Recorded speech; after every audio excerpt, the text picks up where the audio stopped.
Friends, welcome again to the Facebook live lecture by Students Place, the central organ of AIDSO. In the name of Ray of Hope, we are organizing series of live lectures on different contemporary issues and social problems. Today, we will discuss on the problems of the farmers, condition of the farmers of our country during lockdown. We have with us an eminent peasant leader, Mr. Satyavan. He is the national president of All India Kisan Khet Mazdoor Sangathan. He is the member of working group of All India Kisan Struggle Coordination Committee. It is the organization of 200 peasant organizations. He will deliver on the problems of the farmers. We know more than 70% of rural households depend upon agriculture for their livelihood. So, the students coming from the agricultural households, the number of students coming from agricultural households are more than 50% of our total student strength. Hence, we have to know the problem of the farmers of our country. Now, I would like to request Mr. Satyavan to discuss on the condition of the farmers of our country during lockdown. Again, I would like to request him to discuss in Hindi for our viewers. Thank you. Also, we have an eminent peasant leader with us, Mr. Anup Singh. I would like to request him to be with us and take the floor.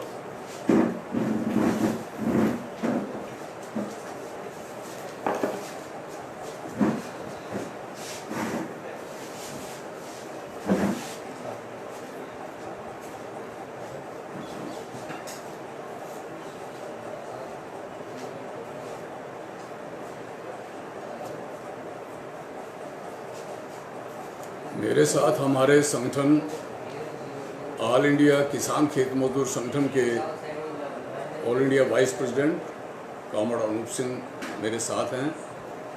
मैं सबसे पहले अपनी ओर से और संगठन की ओर से छात्र संगठन AIDSO का आभार प्रकट करता हूं कि आज किसानों की स्थिति के ऊपर मुझे बातचीत रखने का मौका दिया है। जब हम ये बात करने जा रहे हैं तो देश एक भयंकर शोकग्रस्त माहौल में है। सारी दुनिया भयावह स्थिति से जूझ रही है। कोरोना संक्रमण रोज़ बढ़ता जा रहा है। दुनिया में 2,90,000 से ज़्यादा मौतें हुई हैं। हमारे अपने देश में भी हमने 2,551 देशवासियों को खोया है। प्रवासी मजदूर बहुत ही दर्दनाक स्थिति में 400 से ज़्यादा राह चलते भूख से तरह तरह की समस्याओं से ग्रसित होकर औरंगाबाद जैसे रेल दुर्घटना, आज मध्य प्रदेश में भी बस दुर्घटना में मारे गए हैं। हमारे हिसार के हरियाणा में खाली पड़े रेलवे ट्रैक पर 3 छोटे बच्चों को एक रेल इंजन ने कुचल दिया। इस तरह से हम देखते हैं कि स्थिति बहुत ही भयावह है। 6 मई को हमारा संगठन AIKMS ने प्रधानमंत्री को जिस दिन ज्ञापन दिया था अपनी मांगों का, उस दिन सिर्फ 1500 मौत हिंदुस्तान में हुई थी, लेकिन आज 8-9 दिन के भीतर ही 2500 से पार हो गई। 66% वृद्धि हुई है। तो ये जो कोरोना की स्थिति थी, इससे निपटने के लिए हमारी सरकार ने जो करना चाहिए था वो नहीं किया। 15 लाख लोग विदेश से आए थे, अगर उनको ठीक से जांच की जाती तो कोरोना हमारे देश को छू भी नहीं सकता था और हम समस्या से मुक्त हो सकते थे। लेकिन ऐसा नहीं हुआ और लॉकडाउन भी अचानक थोप दिया गया। कोई तैयारी नहीं, कोई प्लानिंग नहीं। आपने 19 तारीख को प्रधानमंत्री जी ने घोषणा की थी जनता कर्फ्यू के नाम की। आप तभी कह सकते थे कि आप अपने को तैयार रखें, जो घर जाना चाहते हैं घर जाएं और बाकी का खाने पीने रहने का भरोसा दिया होता। लेकिन स्थिति हुई कि हमारे प्रवासी भाई मजदूर रोजी रोटी से वंचित हो गए, बहुत सारों के पास घर नहीं रहा और ऐसी स्थिति में मजबूरन वो अपने घरों की तरफ, अपने राज्यों की तरफ चल पड़े। दिल्ली में जिस तरह से लाखों की संख्या में वो अपना रेलगाड़ी तलाशने के लिए पहुंचे और जो उनके साथ बर्ताव किया गया वो एक बहुत ही वेदनापूर्ण, दर्दनाक है। ये भी हमने देखा कि कोरोना से जूझने के लिए हमारे डॉक्टरों के लिए, नर्सिस के लिए, पैरामेडिकल स्टाफ के लिए जो पीपीई होना चाहिए था, मरीजों के लिए वेंटिलेटर, बेड, दूसरे जो इंतजाम होने चाहिए थे वो नहीं हुए।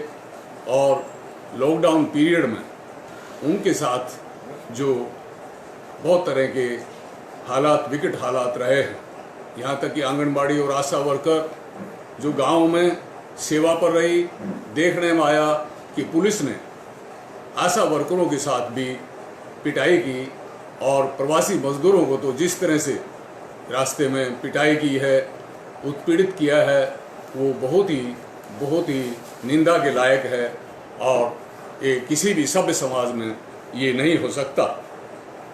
ये भी अजीब बात है कि लॉकडाउन के साथ ही तमाम पीएचसीज को, सीएचसीज को, जिला हॉस्पिटल्स को एक तरह से कोरोना पेशेंट के अलावा दूसरे पेशेंटों को देखने से वंचित कर दिया गया।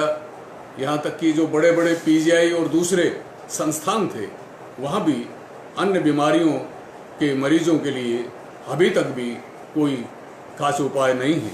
तो ये जो स्थिति थी, ऊपर से प्रधानमंत्री जी लोगों का ध्यान बांटने के लिए और उनको बुद्धू बनाने के लिए कभी काली थाली तो कभी ये कैंडल और टॉर्च और कभी हमारी सेना के द्वारा फूल बरसाने का जो ये किए, ये बहुत ही ये गलत एक प्रैक्टिस और लोगों को अकल पर पत्थर रखने के ये किया।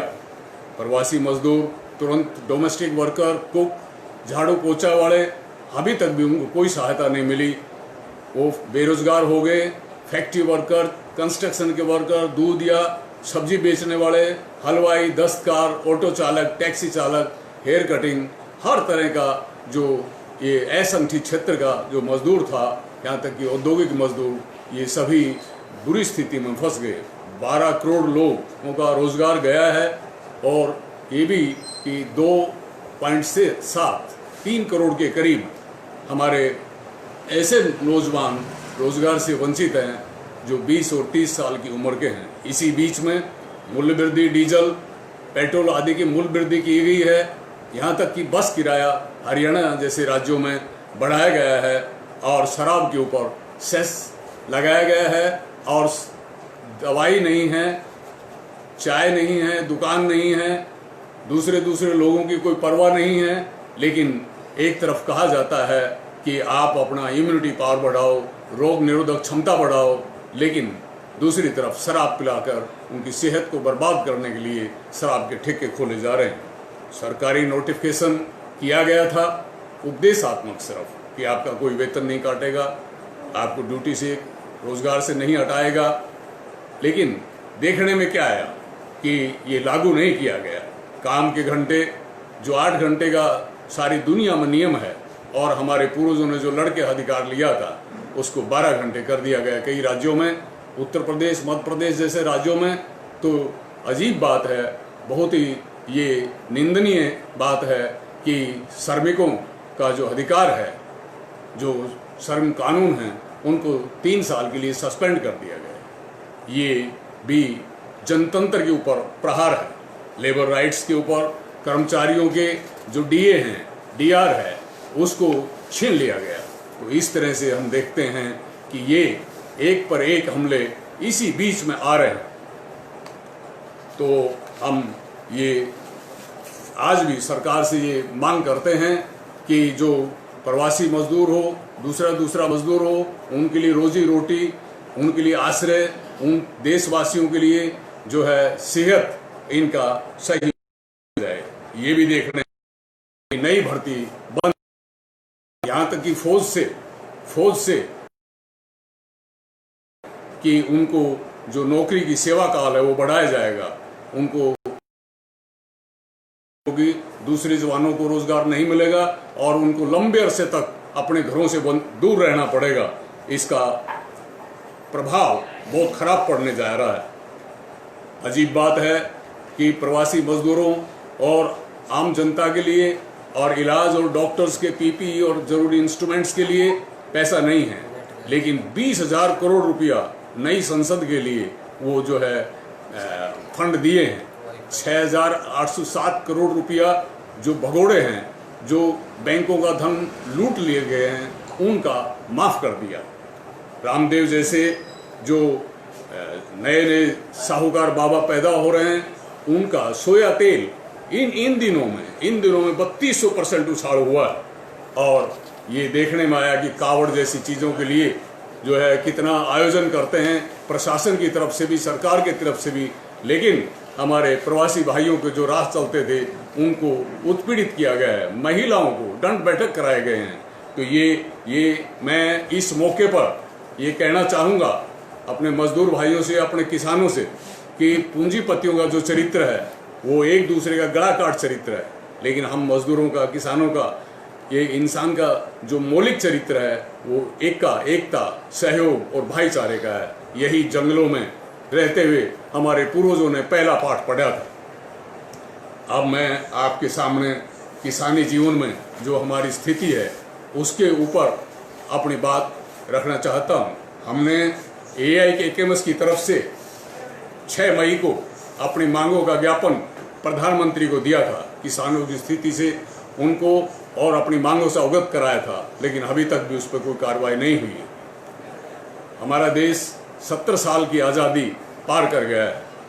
कांग्रेस ने लंबे अरसे तक शासन किया, कहा एक ही बात कही कि अभी अभी लंबे अरसे से देश गुलाम था, समय लग गया। भाजपा आई, भाजपा कांग्रेस के 60 साल की दुहाई देती है, लेकिन 6 साल का शासन हो गया। वादा खिलाफी के अलावा कुछ नहीं किया है। महंगाई, बेरोजगारी, पुलिस अत्याचार और सबसे बड़ा न्याय का भी मखौल हो रहा है। कदम कदम पर भ्रष्टाचार है, वादा खिलाफी। हमारा देश में जो असल तस्वीर है वो क्या है कि देश के चंद धन्ना सेठ सिर्फ 1% वो 73% संपदा के मालिक हैं। 80% के करीब लोग 2 टाइम का खाना जुटाना मुश्किल हो रहा है। ये 5 साल की जो उम्र के बच्चे हैं वो 68% कुपोषण का शिकार होकर मौत का निवाला बन जाते हैं। हमारे बहुत सारे शिशु 83%, 100 में से 83 बच्चे या तो जो उनका वजन कम होता है और वो मौत के मुंह में चले जाते हैं। हमारा 4 लाख किसान आत्महत्या कर चुका है। यूथ, स्टूडेंट्स ये भी अवसाद में, डिप्रेशन में आकर रोजगार और शिक्षा के अभाव में मौत को गले लगा रहे हैं। हमारी माँ बहनों की जो स्थिति है, क्राइम बढ़ रहे हैं। तो ये क्यों है, इसके पीछे क्या कारण है, इसकी जड़ क्या है, ये हमको देखनी पड़ेगी।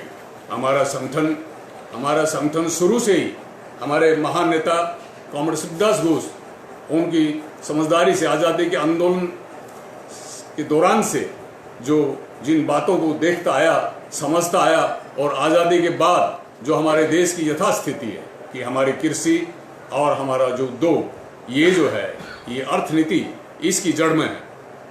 मुनाफा के उद्देश्य से, प्रॉफिट के उद्देश्य से ये हमारी उद्योग और कृषि भी इसी तरह से चलती है। जैसे फैक्ट्री के अंदर मुनाफा के लिए श्रमिकों का शोषण होता है, इसी तरह से कृषि के अंदर भी किसानों और खेतीहर मजदूरों का शोषण होता है। आज की जो कृषि है उसमें इन 60 सालों के भीतर, 70 सालों के भीतर धीरे धीरे जमीन जो है वो चंद हाथों में सिमटती जा रही है। कम लोग हैं जो जमीन के अंदर पूंजी को इन्वेस्ट कर सकते हैं और जो है मुनाफा अर्जित कर सकते हैं। इसमें भी मालिक मजदूर संबंध है। और सबसे बढ़ के हमारे किसान भाइयों को समझना होगा, आप विद्यार्थियों से भी मेरा निवेदन है कि कृषि के चरित्र को समझने के लिए जो सबसे जरूरी है वो है बाजार। हम किसान अपना जो गेहूं है, धान है, सब्जी है, दूध है, जो हमारी जो भी प्रोडक्शन है, हमारा उत्पादन है, हम कहाँ उसको बेचने के लिए मजबूर होते हैं, वो है राष्ट्रीय बाजार। इस बाजार के ऊपर होलसेल मार्केट का कब्जा है, शेयर मार्केट का कब्जा है, बड़े बड़े पूंजी का कब्जा है इसके ऊपर। वहाँ हमको बेचने के लिए मजबूर होना पड़ता है। आज गांव की जैसा सामंती जमाने में होता था कि गांव के गांव में आप अपने माल को बेच देंगे, वो आज नहीं है। आज नहीं है। आज हमारा जो भी चीज़ है वो राष्ट्रीय बाजार की बिकाऊ माल है। और जैसे इंडस्ट्री में मालिक लोग मजदूरों का शोषण करते हैं, मुनाफा अर्जित करते हैं, पूंजी का पहाड़ जमा करते हैं, इसी तरह से हमारे उत्पादन को वो जो है सस्ते में खरीद के और महंगा बेचकर गरीबों की कीमत के ऊपर, हम किसानों की कीमत पर भारी मुनाफा अर्जित करते हैं। आज़ादी के तुरंत बाद कृषि सुधार का नारा दिया गया था, लेकिन आज 70 साल गवाह हैं कि वो झूठा साबित हुआ है। लैंड टू द टिलर, जमीन जोता की आज़ादी का नारा था, लेकिन आज जमीन प्राइवेट कंपनियों की, जमीन अमीरों की, जमीन बहुराष्ट्रीय कंपनियों की, ये नारा उल्ट दिया गया है। काश्तकार, टेनेंट, मुजारों को जो मिलना चाहिए था हक, वो नहीं दिया गया। हदबंदी जो कानून था, जो एक आया था, उसको समाप्त कर दिया गया। चकबंदी जो होनी चाहिए थी वो बहुत कम राज्यों में हुई है। अगर सही मायने में हमारे हिंदुस्तान में कहा जाए तो भूमि सुधार के सबसे बड़ा क्रेडिट अगर जाता है तो जम्मू कश्मीर के पूर्व मुख्यमंत्री, वहाँ के एक नेता शेख अब्दुल्ला को जाता है। उन्होंने तमाम मुजारों को, तमाम भूमिहीनों को जो जमीन को जोतते थे, उनको जमीन का मालिक बनाया था। वो इन सालों में ये बात सही है कि ये पैदावार बढ़ी है, लेकिन जितनी पैदावार बढ़ी है उससे ज़्यादा किसानों की, खेतीहर मजदूरों की दुर्दशा बढ़ी। पूंजी की गिरफ्त में हमारी कृषि पूरी तरह से आ चुकी है। तो ये जो स्थिति है, इसमें हमारा संगठन, ऑल इंडिया किसान खेत मजदूर संगठन की जो समझ है वो ये है कि किसान एक तरह का नहीं है, एक तरह का नहीं है। किसानों के अंदर बहुत तरह का दर्जे हैं। धनी किसान है, मध्यम दर्जे का किसान है, छोटा किसान है, सीमांत किसान है, बटाईदार है, भूमिहीन है, खेतीहर मजदूर है। ये अल्पसंख्यक जो किसान कहेंगे, जो गांव में रहता है और जिसके पास अच्छी ज़मीन है और उसके हाथ में अपनी निजी पूंजी है, जिससे वो इनपुट्स को, खाद को, बीज को, कृषि औजार को, ट्रैक्टर को खरीद सकता है, वो मजदूर लगाकर अपनी खेती कराता है। बहुत कम है जो खुद मेहनत करते हैं। उसकी कैपेसिटी है, जो अनाज पैदा होगा उसको स्टोर कर सकता है, मार्केट तक पहुंच है, उसके पास अपना व्हीकल है, ट्रैक्टर है, दूसरी चीज़ें हैं। और यहाँ तक भी उन्हीं में से चाहे थोड़े हों, लेकिन मंडी में, आड़त में उनका हिस्सा है। प्रशासन के ऊपर इन धनी किसानों का प्रभाव है, तहसील में, थाना में, कचहरी में इनका प्रभाव है। बैंक और कोऑपरेटिव सोसाइटी पर भी इन्हीं का ऑलमोस्ट दबदबा है। और शिक्षा के अंदर भी इनको ज़्यादा से ज़्यादा पहुँच है। इन्हीं के बेटा और बेटी ज़्यादा से ज़्यादा पढ़ लिख कर और अफसर बनते हैं। यहाँ तक कि ग्राम पंचायत जो है उसके ऊपर भी इन्हीं का दबदबा है। लेकिन उधर हम देखेंगे, हमारा मध्यम किसान है, हमारा छोटा किसान है, हमारा बटाईदार है, भूमिहीन है, इनकी पोजीशन जो मध्यम किसान की, आम किसान की जो पोजीशन है वो एक मजदूर जैसी है, जैसे वो सेल्फ अपॉइंटेड मजदूर है। ऐसा मजदूर खुद ही उसने अपने को नियुक्त किया है। 6 महीना की फसल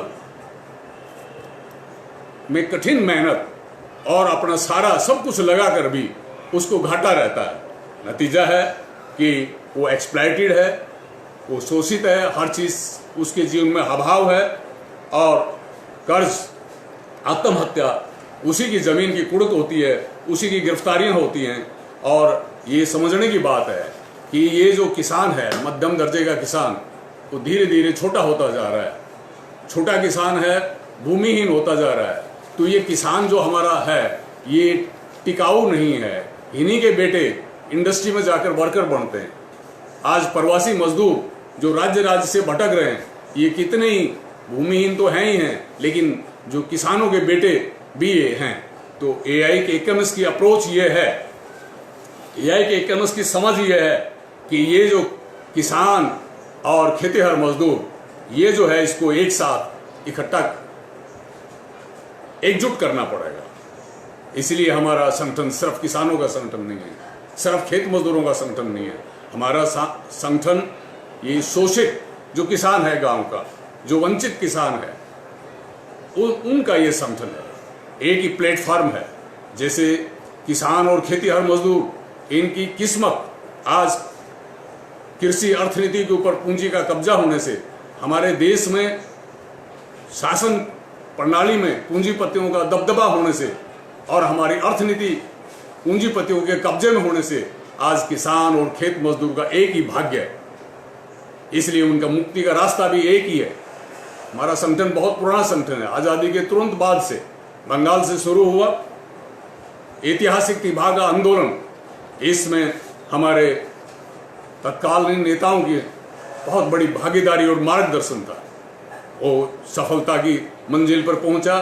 राज्य राज्य में जैसे जैसे संगठन पहुंचता गया, राज्य राज्य में विकास होता गया।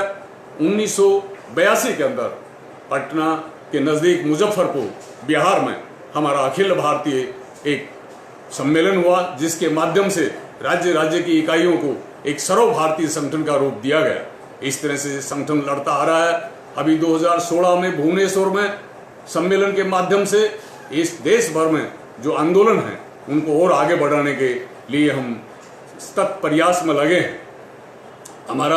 हमारे संगठन की समझ है कि कारखाना का मजदूर, इसी तरह से गांव का मजदूर, सरबहारा, किसान, ये मिलकर दूसरे मेहनतकश और गांव शहर का बुद्धिजीवी, शहर का गरीब, ये सब मिलके एक मंच के ऊपर और सही दिशा में अपने आंदोलनों को आगे बढ़ाएं। इस आंदोलनों में किसान खेतीहर मजदूर संगठन का अपना एक प्रमुख हिस्सेदारी रहे, और इस तरह से हम अपने हकों के लिए लड़ें, अपने हकों को प्राप्त करें, और एक दिन शोषण से अपने मुक्ति का जो है ये जो मंजिल है उसको प्राप्त करें। 70 साल के पूंजीवादी इस शासन विधान में जो हमारे देश के शासकों ने कृषि नीति बनाई है वो बहुत ही घिनौनी है। वो किसान विरोधी है, खेतीहर मजदूरों का विरोधी है, ग्रामीण गरीबों का विरोधी है। 2000 में इस नीति को एक रूप दिया गया था। ये असल में 1991 में जो नई आर्थिक नीति आई थी, जिसमें बड़े पूंजीपतियों को सब कुछ देने का कार्यक्रम हमारे देश की सरकार की तरफ से लिया गया था, उसी का एक पार्ट है बीज। आज बीज किसान के हाथ से छीन लिया गया है। जो प्राइवेट कंपनियां हैं, देसी कंपनियां हैं, विदेशी कंपनियां हैं, देसी और विदेशी कंपनियां मिलकर बीज के ऊपर कब्जा कर चुकी हैं। पेटेंट कानूनों को बदल दिया गया है। हमारे जो कृषि विश्वविद्यालयों में जो किसानों के लिए, खाद के लिए, बीज के लिए जो रिसर्च होती थी, उस रिसर्च को फंड देना सरकारों ने बंद कर दिया। कंपनियों का करी कराई मल्टीनेशनल्स के जो रिसर्च हैं उन्हीं को उपयोग में लिया जा रहा है और सब कुछ बाजार को। ये जो नारा जब से दिया गया है, सब्सिडी हमारी खत्म कर दी गई, नतीजा है खाद पहले से महंगा है। जो एक जमाना में 11 रुपए का खाद का कट्टा था, बैग था, वो आज यूरिया का 260 से भी ज़्यादा का है। और इसी तरह से DAP, पोटास। और बड़ी दुखदाई बात है कि इन्हीं दिनों में जो है हमारे देश की जो प्रधानमंत्री के नेतृत्व में कैबिनेट ने निर्णय लिया है कि वो पोटास के अंदर जो सब्सिडी है उसको 9% कम करेंगे। भूमि जो सुधार करना चाहिए था, उसी भूमि को आज जो है SEZ में दिया जा रहा है। लंबी लड़ाई लड़ी है, अधिग्रहण जमीन का कदम कदम पर अधिग्रहण किया गया है। इसी तरह से जल को, जो हमारे वाटर रिसोर्सेज हैं, हमारी नदियां हैं, हमारे नाले हैं, उनको प्राइवेट कंपनियों के चंगुल में देने का और लोगों को उससे वंचित करने का और इसके ऊपर भी टैक्स लगाने का। बैंकों में जो एक जमाना में किसानों को लोन का जो सुविधा दी गई थी, वो सुविधा छीन ली गई हैं और उसके ऊपर भी जो गांव के धनी मानी या टाउट्स दलालों का कब्जा है।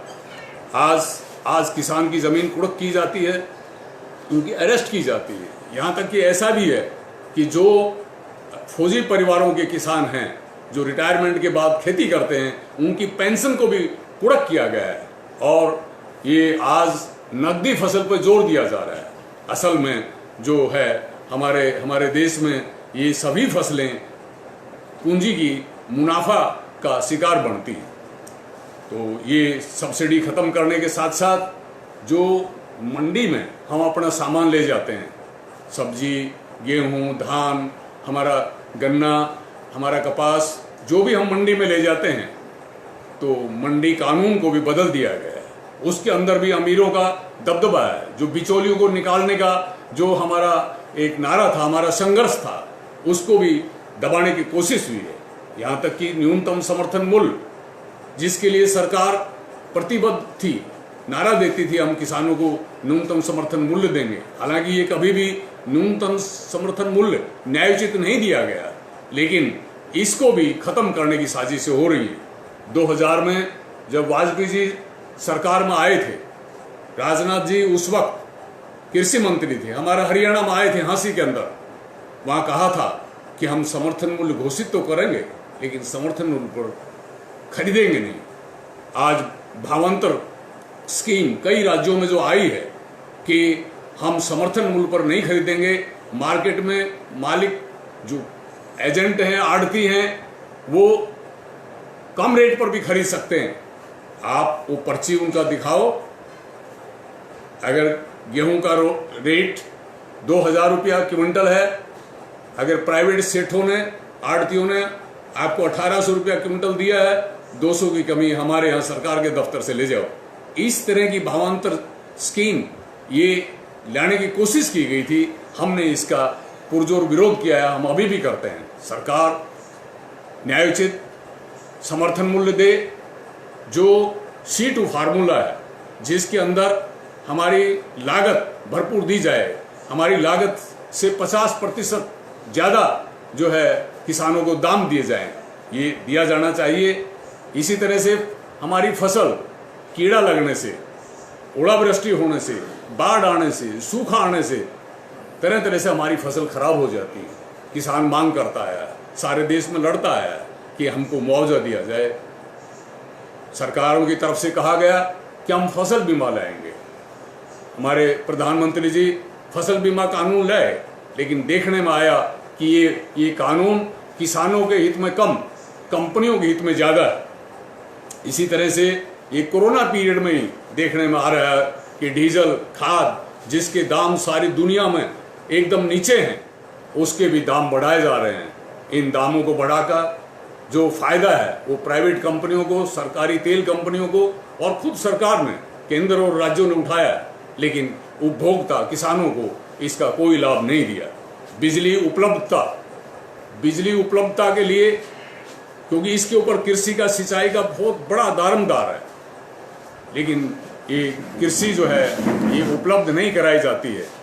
कृषि जो है ये कृषि को बिजली का जो सप्लाई होनी चाहिए ये रात भर सर्दियों में दी जाती है, किसान मर जाते हैं। और अब तो देखने में आ रहा है, अभी कोरोना पीरियड में, लॉकडाउन के काल में नया बिजली कानून 2020 लाया जा रहा है। 2003 से कोशिश जारी थी, 2014 में फिर इसको नया रूप दिया गया, फिर 17 में, और अब ये लॉकडाउन कोरोना पीरियड में जब किसान अपने घरों में रहने के लिए लाचार हैं, ये कोरोना पीरियड में जैसा मजदूरों के ऊपर उनके अधिकारों को छीनने का कोशिश हुई है, 8 घंटे का जो अधिकार था उसको छीनने की कोशिश हुई है, ठीक उसी तरह से ये नया बिजली कानून जिसमें बिजली का उत्पादन से लेकर सप्लाई तक और उनका दाम वसूली तक प्राइवेट कंपनियों के हाथ में होगा। किसान को जो सस्ते रेट पर बिजली मिलती है उसको नहीं मिला जाएगा। और तो ये WTO की शर्तें और RCEP पर फिर दिसंबर महीना में सुनने में आ रहा है कि भारत सरकार उस पर समझौता करेगी, तो उससे नतीजा होगा कि किसानों का शोषण बढ़ेगा। अब गांव में जो ग्राम पंचायत हैं इसके ऊपर भी मैं कुछ कहना चाहूँगा। जब से ये पंचायती सिस्टम आया है, देखने में इसको जनतंत्र की प्राथमिक इकाई कहा जाता है, लेकिन असल में ये इकाई है ग्रामीण खाते पीते लोगों के हाथ में एक इंस्ट्रूमेंट और स्थानीय प्रशासन के हाथ में एक इंस्ट्रूमेंट है। जो रूलिंग पार्टी है, जो पार्टी शासन में रहती है, जो उसका जो दबदबे वाला धड़ा है, रूलिंग क्लिक जो है, ये उसके हाथों में एक टूल, एक इंस्ट्रूमेंट बन के रह जाती है। हमने बहुत पहले जो अशोक मेहता कमेटी जो 1977 में जनता पार्टी आने के बाद आई थी, हमने उसमें आवाज उठाई थी कि इन पंचायतों को टैक्स फ्री किया जाना चाहिए। ये पंचायतें जब किसान अपनी आवाज उठाते हैं, खेतीहर मजदूर आवाज उठाते हैं, अगर सरकार की तरफ से, प्रशासन की तरफ से, किसी गुंडा वाहिनी की तरफ से, किसी निहित स्वार्थों की तरफ से अगर किसान आंदोलन के कार्यकर्ताओं को दबाने की कार्रवाई होती है, तो इन पंचायतों को उनके लिए छतरी, अम्ब्रेला के रूप में काम करना चाहिए। किसानों की मांगों के साथ साथ जो देहात का मजदूर है, उस देहात का मजदूर के लिए भी मनरेगा जैसी स्कीम, रोजगार के लिए जो आवाज उठाई गई थी, उसका भी ये नई सरकार आने के बाद में, बीजेपी सरकार आने के बाद में और भी दुर्गति हो गई है। जॉब कार्ड हैं लेकिन जॉब नहीं है, काम नहीं है। बेरोजगारी भत्ते का उसमें उपाय है, लेकिन बेरोजगारी भत्ता आज तक शायद ही देश में किसी को दिया गया हो। 100 दिन का काम, 200 दिन का काम, ये काम नहीं है। उसमें जो मजदूरी का रेट है वो चालू रेट जो गांव में है उस रेट से भी नीचे दिया जाता है। और भाई भतीजावाद है, भ्रष्टाचार है। लेकिन सबसे बढ़ के कि आज मनरेगा के तहत गांव के गरीबों को, गांव के गरीब किसानों को तो है ही नहीं, मजदूरों को काम नहीं। इसका कुल नतीजा जो निकला है वो कुल नतीजा ये है, 3 भयंकर नतीजे आज देहात की जीवन में हैं। एक है गरीबी का, भयंकर दरिद्रता, भयंकर गरीबी हमारे किसानों का, हमारे खेतीहर मजदूरों का, ग्रामीण समाज में बढ़ी। कर्जा है उनके ऊपर, कर्जा चुका नहीं सकते हैं। कोऑपरेटिव जो कर्जा लेते हैं वो नहीं चुका पाते, दूसरा बैंक से लेते हैं, उसका नहीं चुका पाते। आखिर उनको अपनी इज्जत बचाने के लिए मजबूरन आत्महत्या जैसे दुखदायी कदम उठाने पड़ते हैं। इसी के चलते ज़्यादा से ज़्यादा किसान भूमिहीन, अपनी जमीन से हाथ धो बैठते हैं। रोजगारहीनता जबरदस्त, देहात में काम नहीं है, रोजगार नहीं है। आज खेती वो काम नहीं दे सकती है, तो नतीजा क्या हो रहा है कि गांव से मजदूरों का पलायन, इस तरह से ये अस्थायीकरण, आबादी का, बहुत बड़ी आबादी को पलायन करने के लिए मजबूर होना पड़ रहा है शहरों की ओर। भूख और मौत को वो गले लगाकर, आश्रयहीन होकर कैसी कैसी स्थिति में ये रहते हैं। प्रवासी मजदूरों को जो आते हैं उनको कच्चे माल की तरह, जैसे इंडस्ट्री में, कपड़ा बनाने की फैक्ट्री में रुई, कपास को जैसे इस्तेमाल किया जाता है कच्चे माल के रूप में, गन्ने को चीनी मिल में कच्चे माल के रूप में इस्तेमाल किया जाता है। ठीक इसी तरह से आज इंडस्ट्री हो, खेती हो, दूसरे दूसरे कंस्ट्रक्शन के काम हो, ये प्रवासी मजदूर वो कच्चे माल की तरह हैं। और इसीलिए हम देखने में आया कि आज जब ये प्रवासी मजदूर अपने घरों की तरफ आ रहा था तो इनके साथ जो दुर्व्यवहार, इनके साथ जो संकटपूर्ण स्थिति में इनको झोंका गया और मौत के मुंह में झोंका गया, 400 से ज़्यादा जो मजदूरों को ये जो मौत का गड्ढे में डाल दिया गया। सरकार ने अभी पैकेज की घोषणा की है, कोई पैकेज, एक शब्द भी हमारे प्रधानमंत्री जी 20-25 मिनट बोले, लेकिन एक भी शब्द 400 लोग जो जीवन देना पड़ा सरकार की गलत नीतियों के चलते, उनके परिवारों के लिए शोक संवेदना के लिए भी कहने की उनको जरूरत नहीं समझी, उनके लिए एक पैसा भी नहीं दिया, किसानों के लिए कोई उसके अंदर नहीं है। जबकि इस देश के बड़े पूंजीपतियों को फिक्की ने मांग की थी 9-10 लाख करोड़ रुपया देने की, CIA ने मांग की थी 14-15 लाख करोड़ रुपया देने की। मोदी जी उनके ऊपर गदगद हो गए, उनको 20 लाख करोड़ रुपया दे दिया, लेकिन हमारे मजदूरों को एक पैसा भी नहीं दिया। भूख से जो व्याकुल है, जो किसान कर्ज में डूबा हुआ है, जिसकी फसल के सही दाम नहीं मिलते हैं, इस कोरोना पीरियड में, लॉकडाउन पीरियड में भी मंडियों में देखने में आया अनेकों जगह, अनेक राज्यों में कि उनकी फसल के खरीद ठीक नहीं हुई। ये भी देखने में आया कि जब किसान अपने खेतों की ओर आ रहे थे फसल के काम के लिए, कृषि कामों के लिए, तो पुलिस ने कई जगह उनकी पिटाई भी की, उनको आने नहीं दिया गया। तो ऐसी ये जो स्थिति है, हमारा संगठन AIKMS एक ही बात के लिए खड़ा है, हमारा एक ही लक्ष्य है कि आंदोलन के माध्यम से, क्योंकि जो विधानसभाओं में जाते हैं, लोकसभा में जाते हैं, सरकारें बदलती हैं, पार्टियां भी, सत्ताधारी पार्टियां भी बदली हैं, नेता, मंत्री, प्रधानमंत्री भी बदले हैं, लेकिन देश के किसान, गरीब किसानों का, खेतीहर मजदूरों की स्थिति में बदलाव तो आया ही नहीं और भी दुर्दशा में वो फंसे हैं। तो ऐसी स्थिति में हमारा संगठन का एक ही लक्ष्य, एक ही नारा है कि हम उनके हकों को रक्षा के लिए, उनको राहत के लिए और एक दिन उनको शोषण से छुटकारा के लिए हम उनको वाणी दें, उनको संगठित करें, उनको सिर्फ आर्थिक मांगों के लिए नहीं, बल्कि जो गलत रीति रिवाज है, देश प्रथा है, गलत मनोवृत्ति है, दब्बूपन है, इससे बाहर लाकर जात पात और अंधविश्वासों से बाहर लाकर उसके अंदर नई राजनीतिक चेतना का सृजन करें और उनका जो हक है, मुक्ति है, कर्ज मुक्ति है और शोषण से जो मुक्ति है, उस शोषण से मुक्ति के लिए संघर्ष को उठाएं। मैंने बताया कि ऐतिहासिक तिभागा आंदोलन से शुरू करके भूमि अधिग्रहण आंदोलन में अनेक राज्यों में, हरियाणा में, सिर्फ पश्चिमी बंगाल में सिंगूर और नंदीग्राम ऐतिहासिक आंदोलन जैसे हुए, ऐसे हरियाणा में जो SEZ गुड़गांव, झज्जर में 2 बार जिसको स्थापित करने की कोशिश दादन कांग्रेस सरकार ने की थी, हमारा संगठन ने की पहल पर, हमारे संगठन के मेरे बगल में बैठे हैं कामड़ अनूप सिंह, संघर्ष कमेटी का गठन हुआ, जिस संघर्ष कमेटी के बदौलत संघर्ष चलाया गया। इनके ऊपर और दूसरे नेताओं के ऊपर इरादा कत्ल के झूठे केस लगाए गए, लेकिन आखिर तक जो रिलायंस का SEZ बनना था, उस जमीन को बचाने में सफल हुए। तो इस तरह से हम ज्वाइंट मूवमेंट चाहते हैं। हमारा संगठन आज भी देश के चप्पा चप्पा में नहीं है, कई राज्यों में हम शक्तिशाली हैं, कई राज्यों में, अनेकों जिलों में, गांव में हमारा अच्छा संगठन है।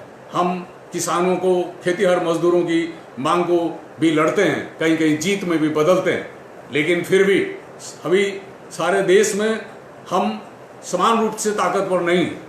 हम महसूस करते हैं कि जो हमला चारों तरफ से हो रहा है, एक पर एक हो रहा है, हर रोज हो रहा है, उसको रोकने के लिए दूसरे संगठनों के साथ भी मिलके किया जाए।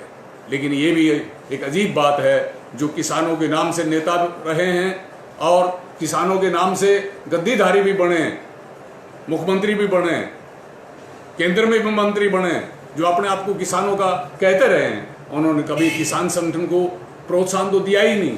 किसान आंदोलन को दबाने की कोशिश ही हुई है। हमारे जो BKU जैसे जो संगठन हुए हैं, जरूर उन्होंने किसानों के नाम पर आवाज उठाई है, लेकिन साथ के साथ उन्होंने गैर राजनीतिक का जो नारा दिया, उससे जो शासक पार्टियों के हाथों के वो खिलौने बन के रह गए। हम जहां खुद ताकतवर नहीं है, हमारे संगठन की ये समझ है।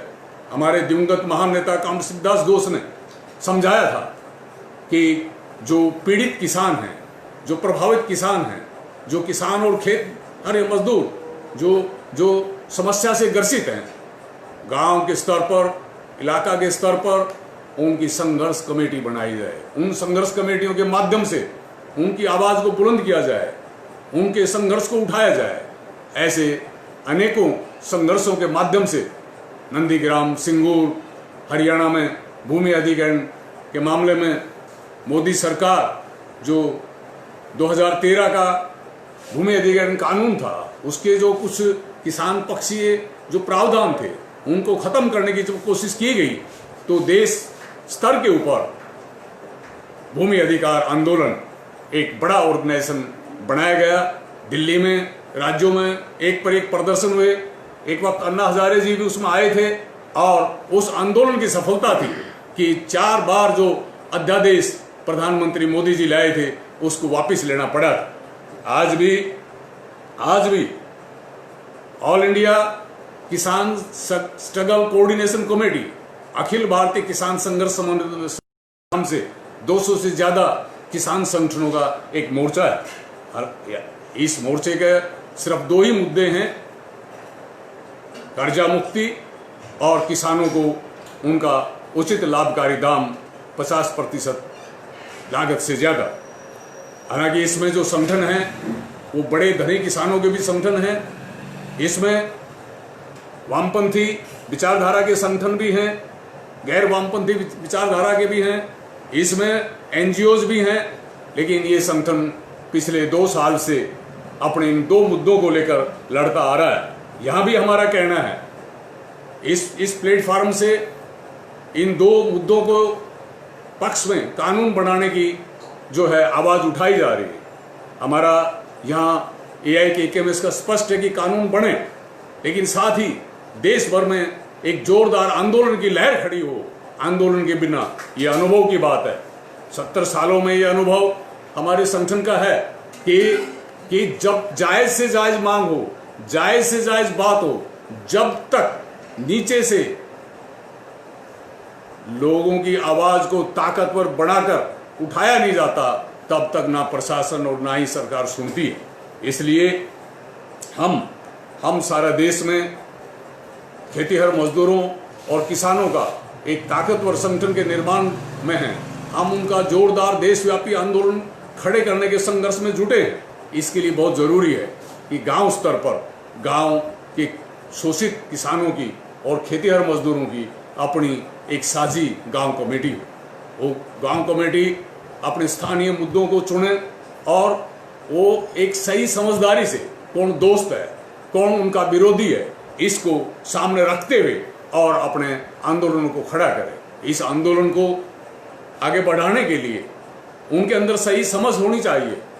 उनके अंदर, उनमें आंदोलन को आगे बढ़ाने के लिए वॉलंटियर्स को किसानों के बीच से, खेतीहर मजदूरों के बीच से वॉलंटियर्स तैयार किए जाएं, सहयोग कार्यकर्ता तैयार किए जाएं, जो कार्यकर्ता लोगों के दोस्त के रूप में, किसानों के मित्र के रूप में उनको मार्गदर्शन करने के लिए, उनके कंधे से कंधा मिलाकर उनके साथ लड़ने के लिए, उनको अपने मांग हासिल करने के लिए सिर्फ नहीं, उनमें राजनीतिक चेतना की सृष्टि करने के लिए, उनमें जो कुसंस्कार जो पुराना जमाना से हमारे ग्रामीण समुदाय में है, उन कुसंस्कारों से मुक्त करने के लिए जात पात के नाम पर, सांप्रदायिकता के नाम पर, तरह तरह से संकीर्ण बातों के ऊपर जो उनको एकता में दरार डालने की कोशिश की जाती है, उनको उनके अंदर जो है आपस में लड़ाने की कोशिश की जाती है, उसके खिलाफ भी वो सजग करें और एक नया समाज, एक गांव के अंदर एक नई शक्ति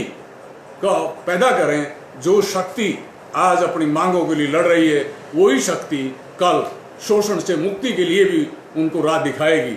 और हमको यकीन है इस रास्ते चलकर ही जो हमारे देश में कृषि के ऊपर जो पूंजीपतियों के चंगुल में जो आ गई है, पूंजीवादी अर्थनीति, मुनाफाखोरी की अर्थनीति, जो राष्ट्रीय बाजार के माध्यम से हमारी फसलों को, हमारी मेहनत को जो निचोड़ा जा रहा है, हमको दरिद्र और गरीब बनाया जा रहा है, ये इसके खिलाफ ये संगठन सारे देश में रास्ता दिखाए।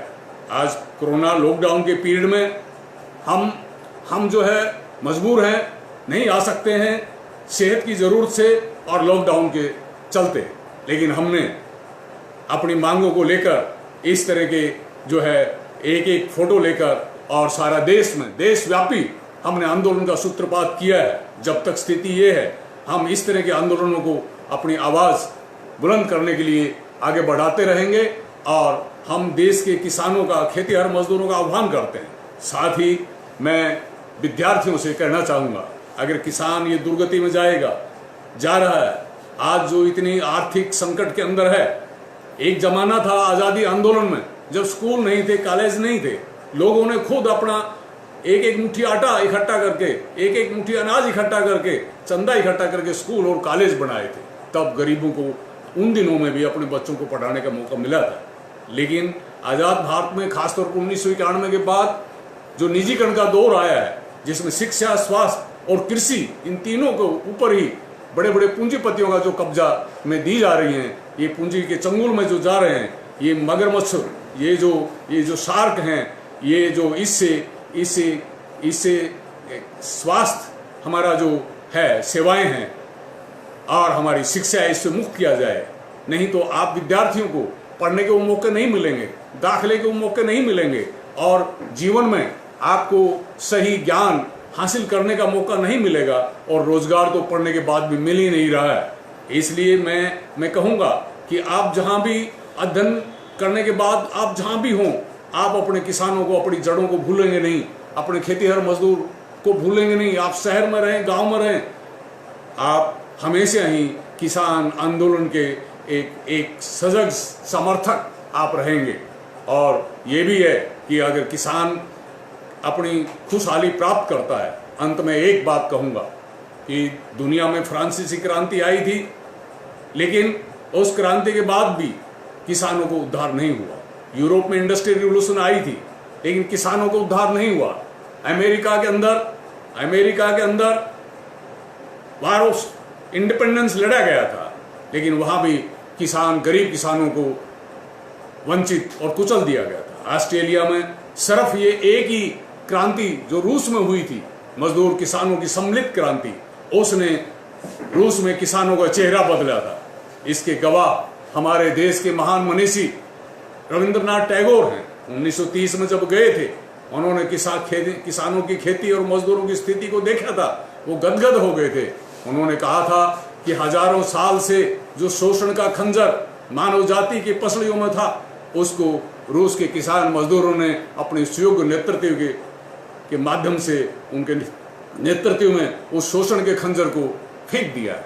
हमारे देश के महान नेता, राष्ट्र नायक नेताजी सुभाष चंद्र बोस ने भी समाजवाद की भूरी प्रशंसा की थी।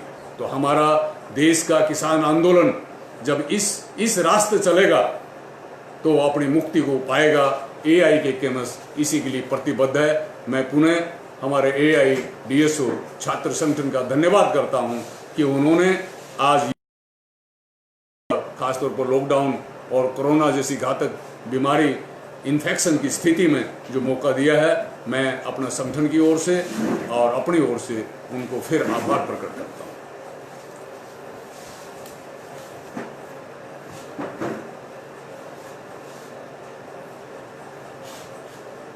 Thank you, Satyavan ji, for your participation in this Facebook live lecture series organized by Students Place.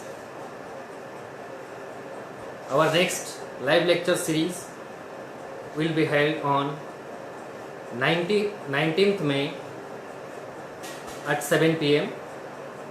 on condition of migrant workers of our country. Eminent leader of the working class, working people, Mr. Radhakrishnan. He will deliver his talk on this topic. We would like to request all of our viewers, to the students, youth in particular, and common people in general, to like our page, Students Place, and follow and share also. Thank you.